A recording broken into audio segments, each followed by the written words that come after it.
which I have covered previously, but it's been a while.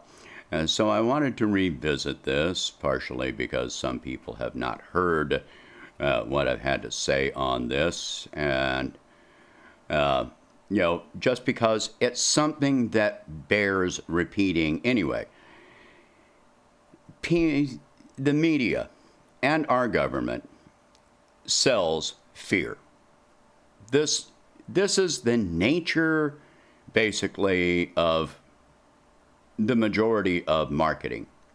Selling fear. And it's used societally as well. But are your shirts wide enough? Are you wearing the right label on your clothes? Is your breath fresh enough? Etc., etc. Are you the right religion? Are you going to be socially ostracized because you're not a member of a particular religion or a particular clique, certain group? All these kind of things. Are you, historically, are you the right color? Are you the right, sexual orientation? Are you going to be socially isolated, and so forth and so on? These things are used to control, to manipulate people. And it's extremely harmful in many different ways. And this is what I refer to very frequently as indoctrination. Do you agree with the official narrative without any evidence, any actual reason? But the main thing is, so all of this can apply in many ways. We all have to look at this and reconsider whether our views are actually our views, and or are we being forced into accepting particular views. The main thing, though, that I want to talk about is, of course, foreign policy, even domestic policy, which leads society into this constant state of fear. Right now, look at the fear that is being spread, propagated about withdrawing from Afghanistan. We've been told for 20 years that we were there to keep terrorists from attacking us. Well, there's no evidence that, at all, and there's no reason to think that Taliban insurgents or sleeper cells are going to attack America for withdrawing from Afghanistan. And we're told we should fear for women's rights in that country. And what has been done? What right do we have to do anything about this? Should we maintain our military presence in another country and continue spending $300 million per day to occupy that country? Well, what about other countries like Saudi Arabia? What about their rights? And what about the rights of women and children in Yemen? We're still selling weapons to Saudi Arabia that is conducting genocide in Yemen. What about the women and children in Palestine? Should we militarily occupy Israel that is conducting genocide against the Palestinian people? How much of the world should we militarily occupy? Our government is trying to tell us that we should fear for the Uyghurs in China.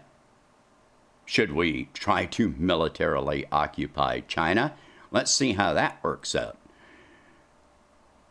But the cycle of this fear is very blatant. We hear these messages. Oh, well, this country is, has some dictatorship or a group that we don't like.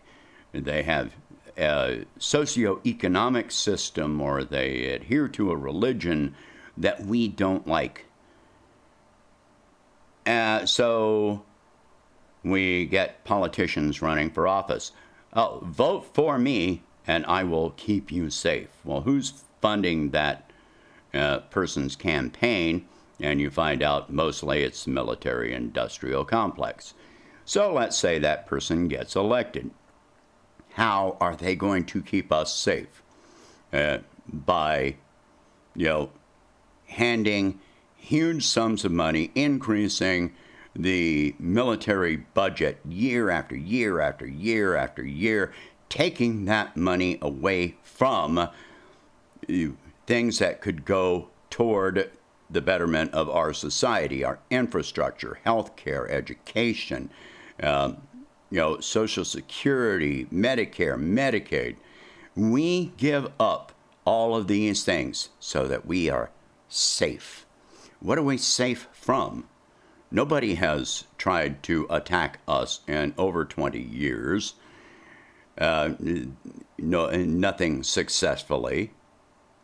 9/11 is coming up, and that's the 20-year anniversary of 9/11. So, even then, did we invade the right country? 15 of the 19 hijackers were from Saudi Arabia, not Afghanistan. And if you look back over history, even Osama bin Laden never actually said that Al-Qaeda was responsible for 9/11. He never said it. He praised the attack, yes, but he did not actually state that Al-Qaeda was responsible for it.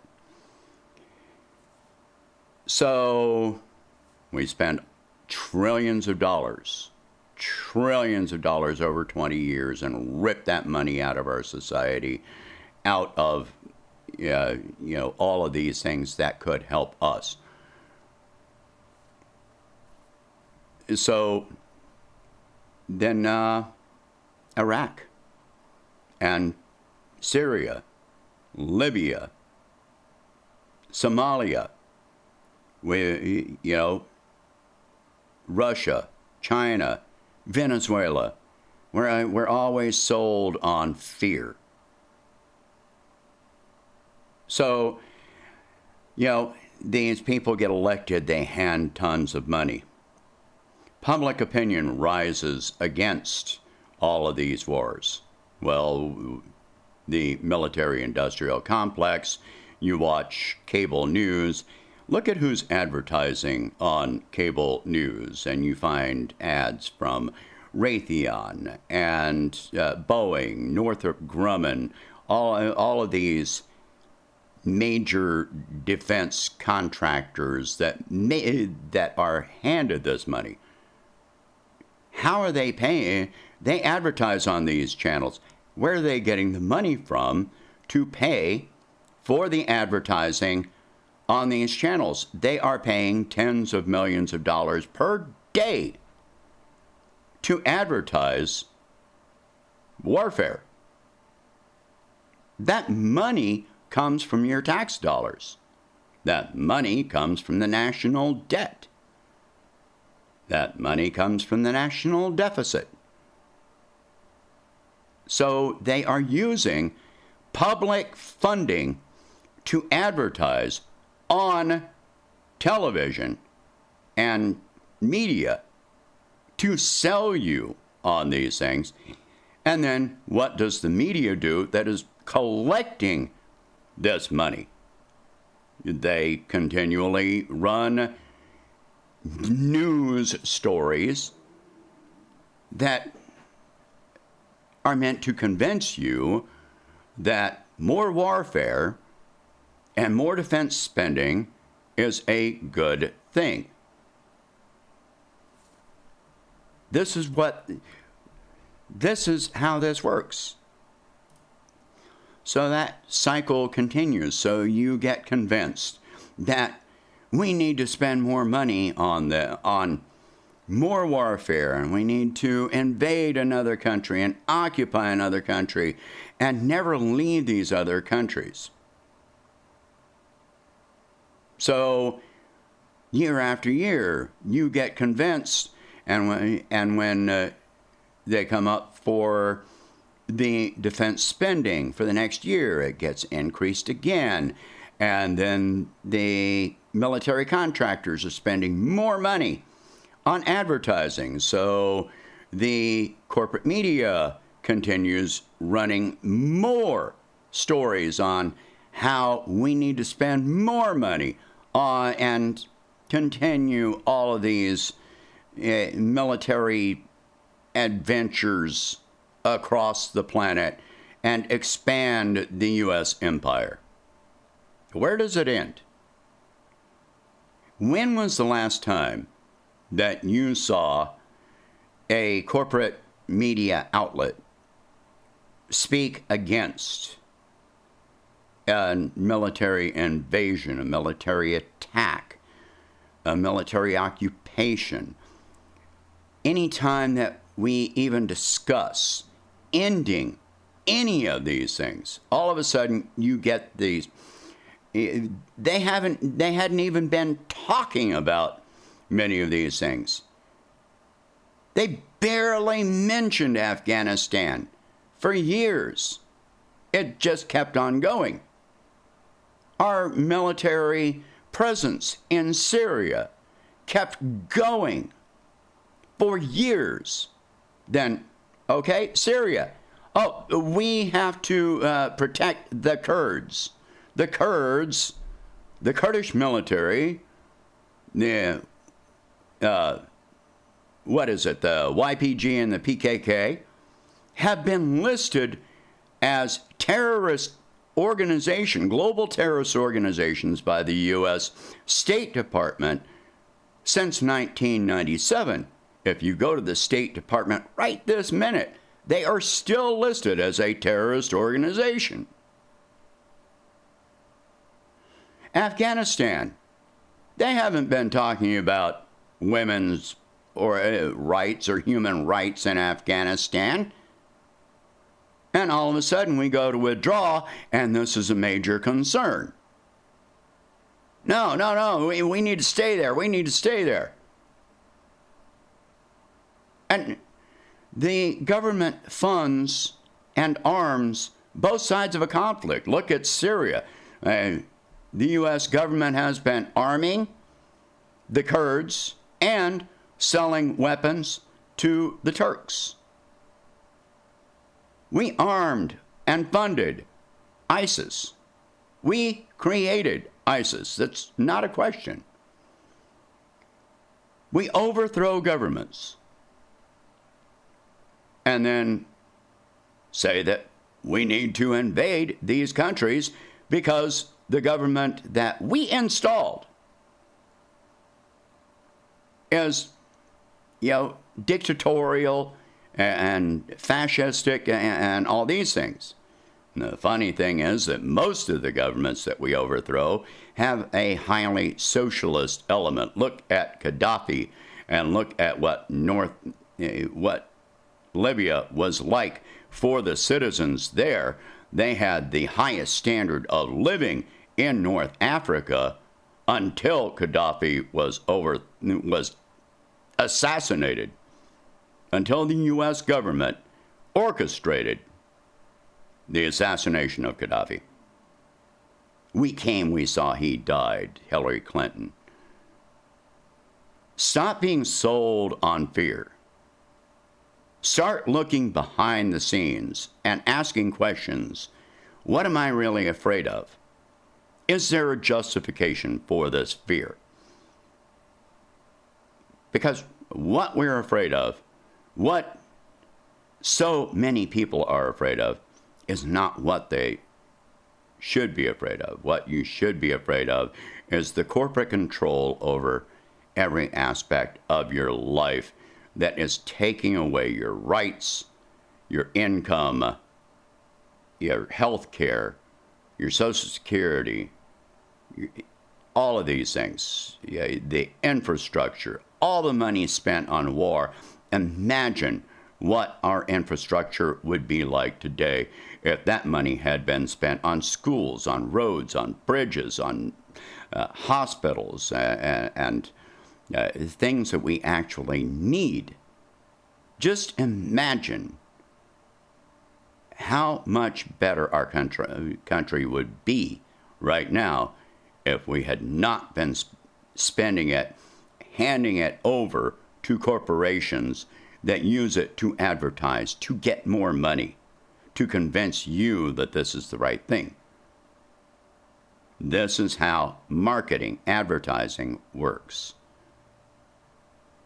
And each election, they fund every politician running for office so that they will always convince you, I'm keeping you safe. Nobody is keeping you safe. They're not keeping you safe. When people are dying for lack of medical care, when we have, 600,000 homeless people, and on and on and on, our roads and bridges are collapsing, this is what you should fear. So stop being sold on what you're told by the media to fear. Start paying attention to who is paying them to tell you what to fear. All right, that is it for this one. Please share this video. Talk about these subjects. Think about it very deeply. And if you can, please donate $1 a month to help expand the channel. And I will catch you in the next one.